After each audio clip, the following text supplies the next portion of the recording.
in Cosio.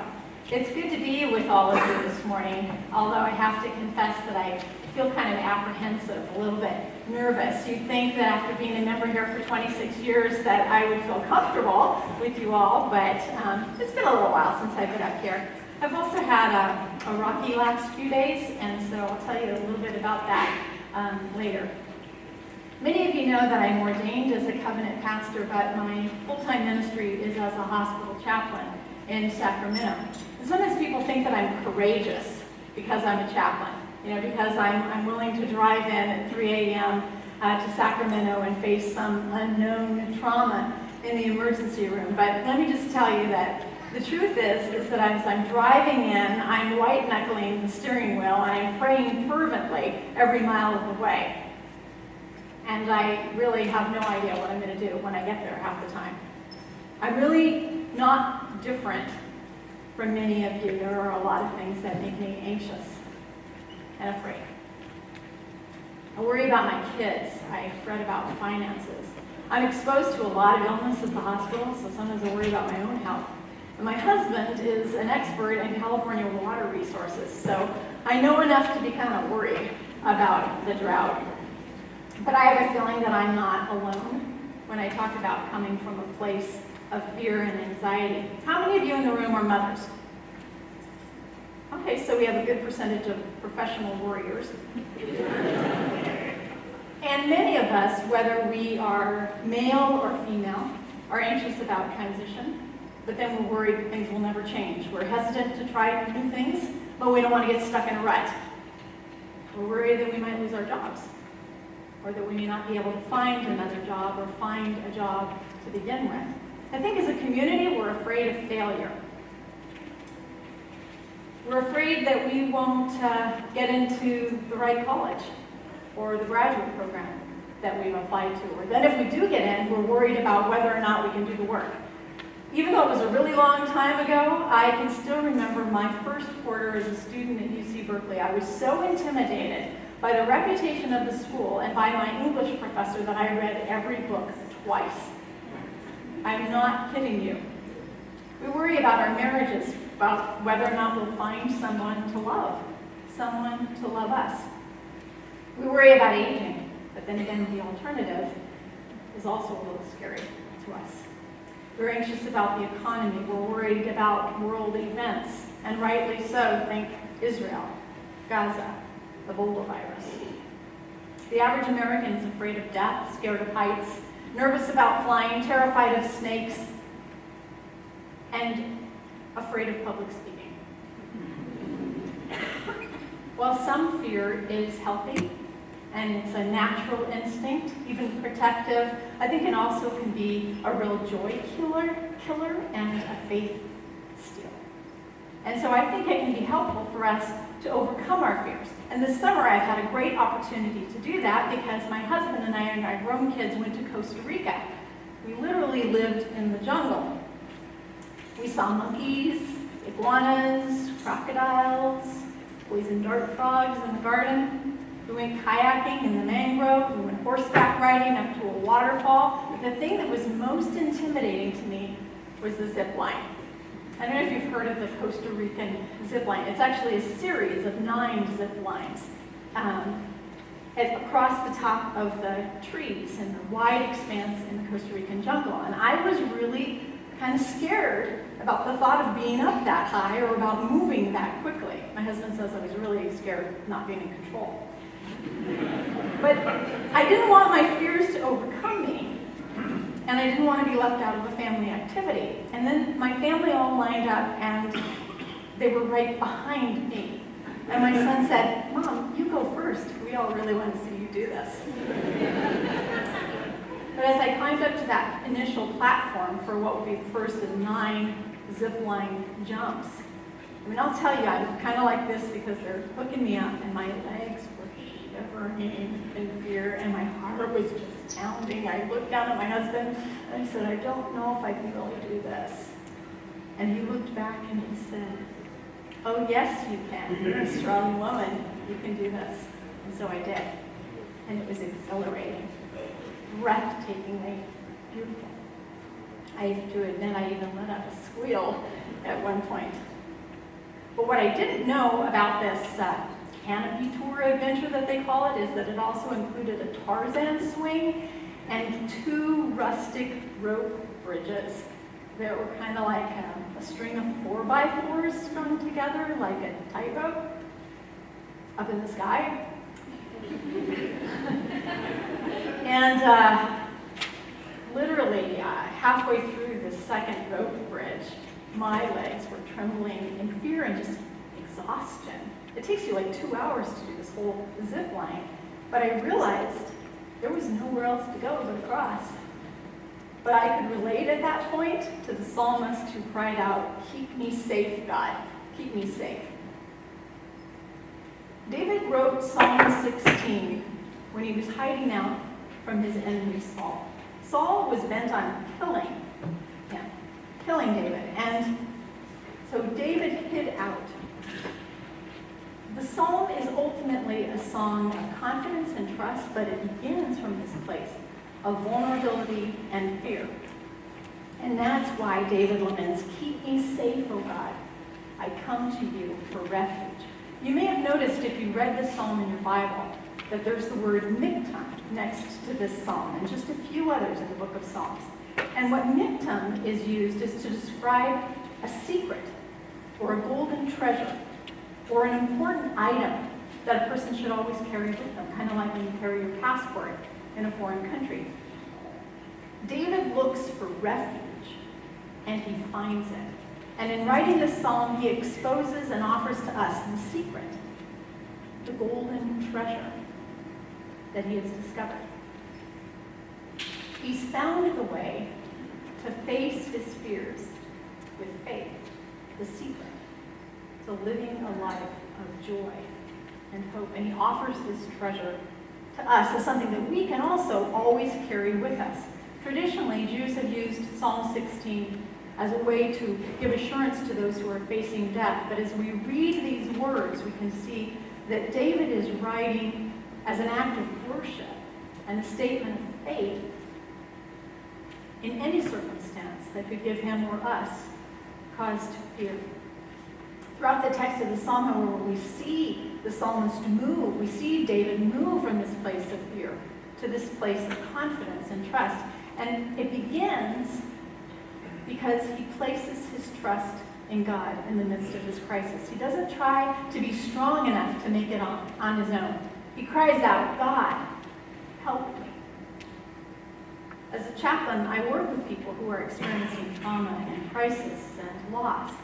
In response to threat and crisis, we often talk about the flight or fight response, right? You're all familiar with that. And some people say that there's a third response, which is to freeze or be immobilized by our fear. But David offers us a fourth option, which also conveniently starts with the letter F, and that is faith.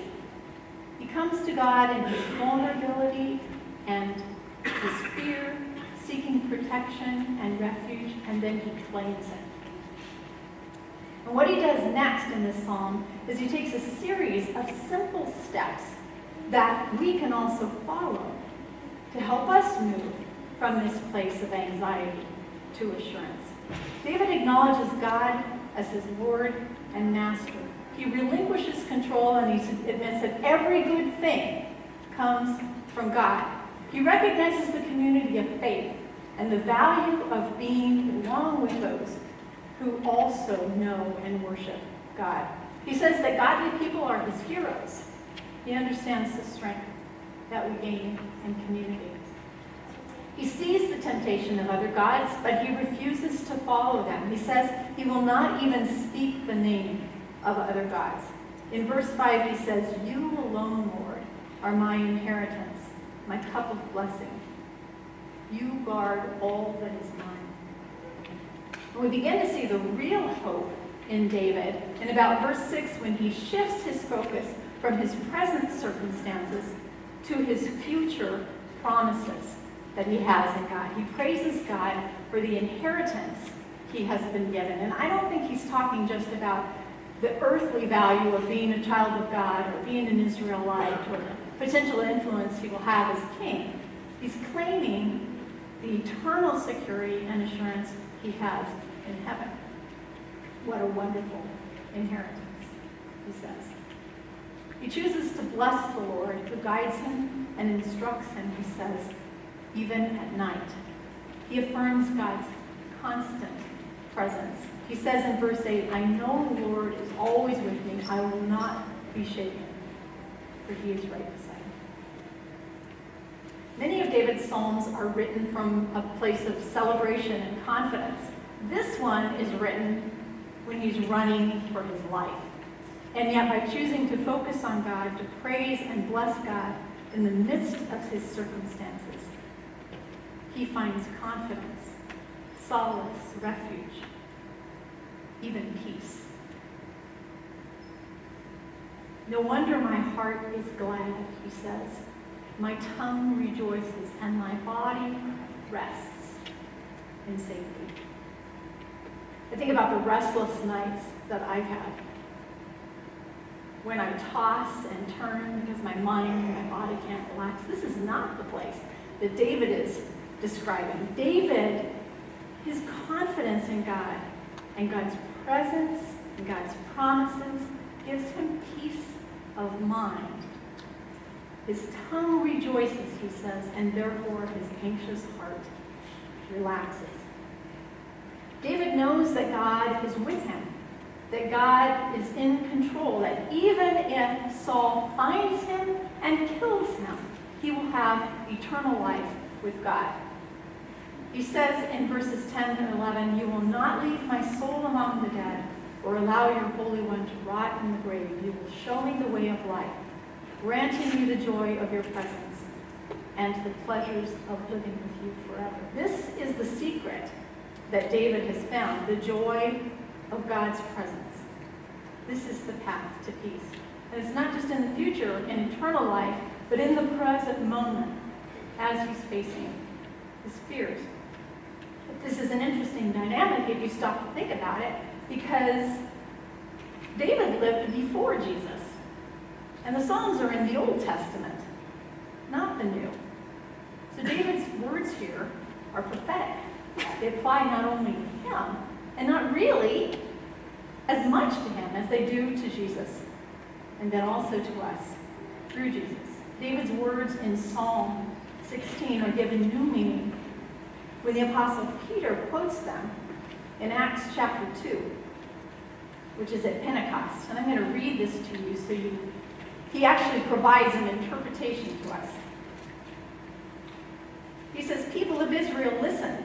God publicly endorsed Jesus the Nazarene by doing powerful miracles, wonders, and signs through him, as you well know. But God knew what would happen, and his prearranged plan was carried out when Jesus was betrayed. With the help of lawless Gentiles, you nailed him to a cross and killed him. But God released him from the horrors of death and raised him back to life, for death could not keep him in its grip. And then he says, King David said this about him, about Jesus. I see that the Lord is always with me. I will not be shaken, for he is right beside me. No wonder my heart is glad and my tongue shouts his praises. My body rests in hope, for you will not leave my soul among the dead or allow your Holy One to rot in the grave.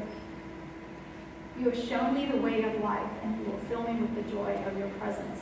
And here's the interpretation. He says, dear brothers and sisters, think about this. You can be sure that the patriarch David wasn't referring to himself, for he died and was buried, and his tomb is still here among us. But he was a prophet, and he knew God had promised to know that one of David's own descendants would sit on the throne. David was looking into the future and speaking of the Messiah's resurrection. He was saying that God would not leave him among the dead or allow his body to rot in the grave. When we look at Psalm 16 in the context of Acts 2, we can clearly see the golden treasure that David has found. It's a search for refuge that can be found because it's ultimately about salvation through Jesus Christ. And if we look closely at Psalm 16, we actually see all three persons of the Trinity. We see God, the Father, Yahweh, Lord, to whom David pleads.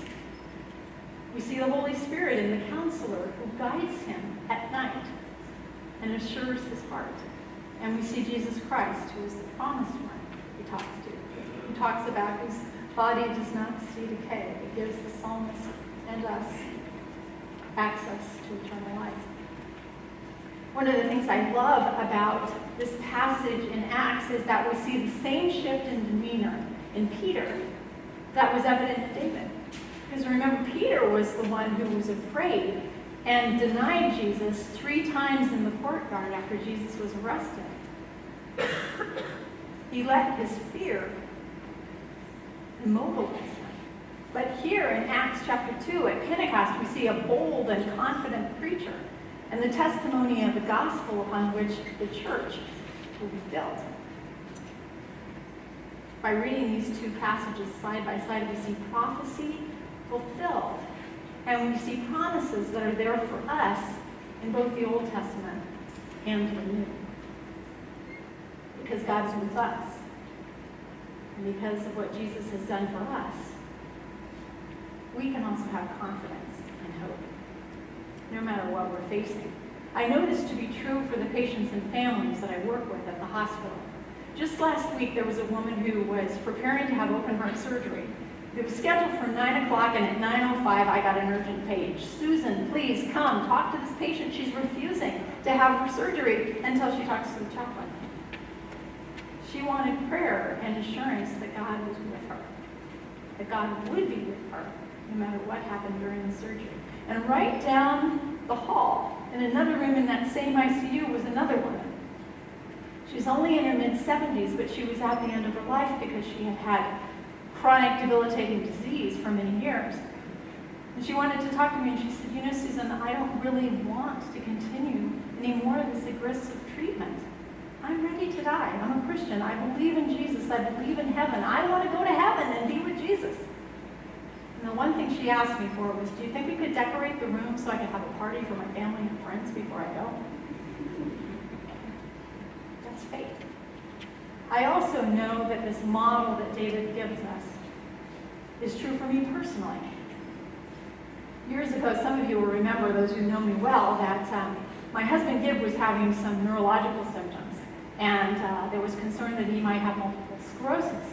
And on a given day, we were waiting for the call from the neurologist after the MRI to see what the results were.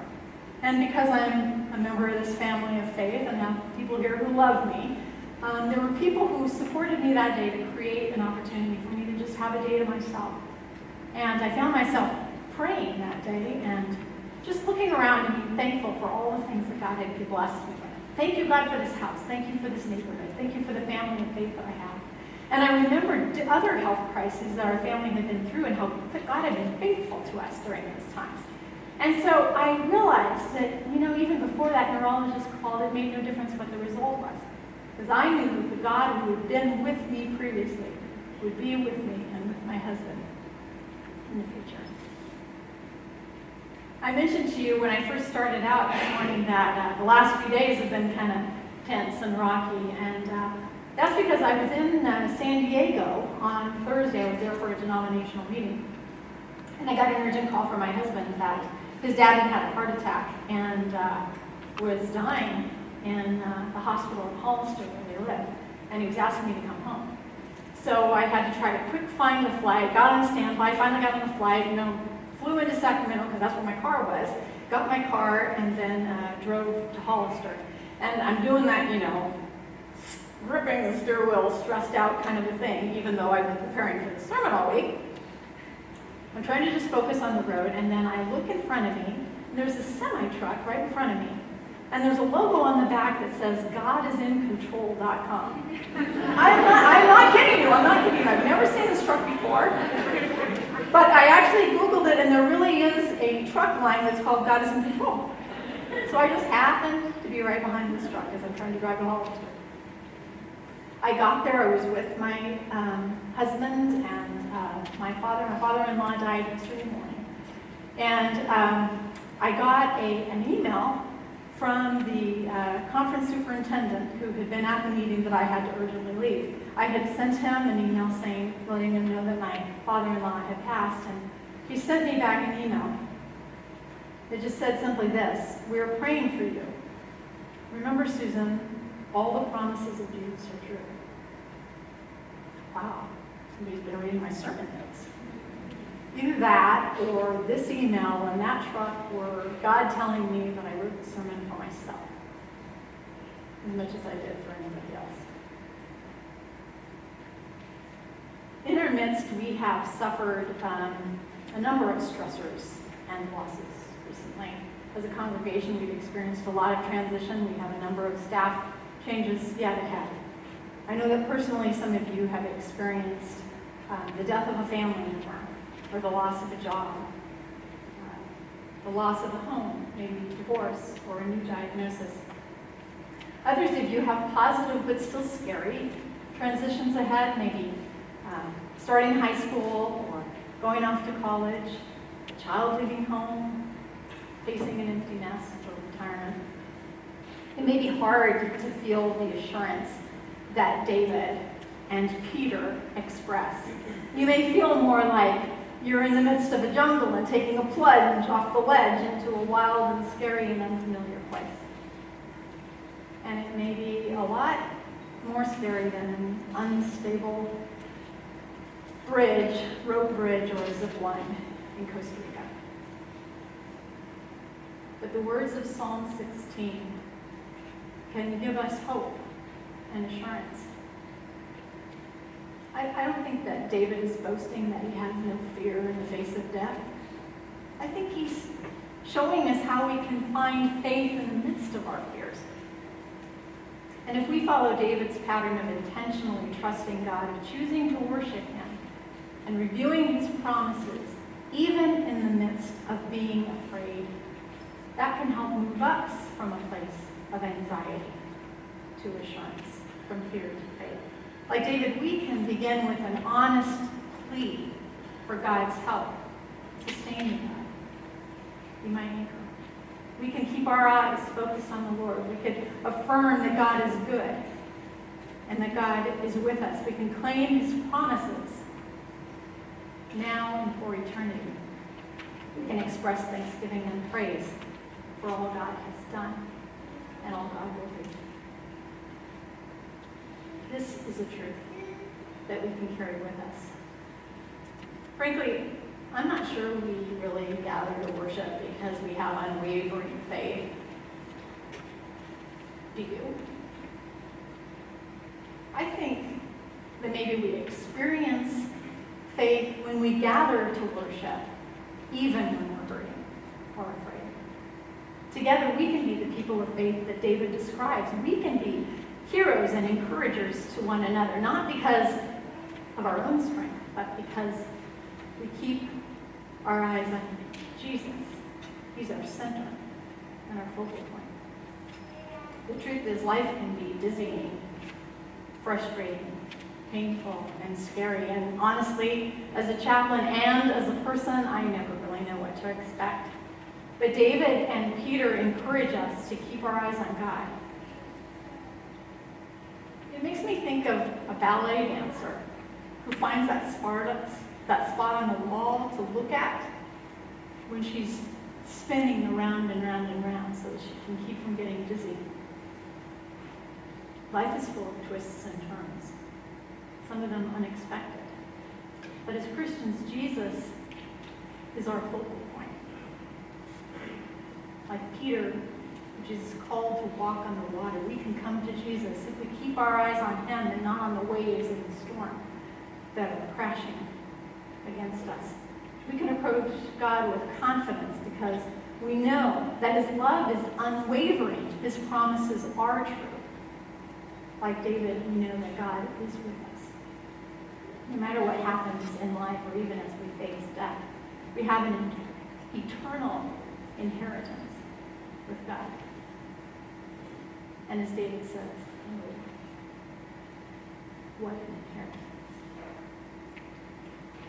In a few minutes, we're going to celebrate communion together. But before we do that, I'd like to invite you to take just a couple of moments in silence for reflection.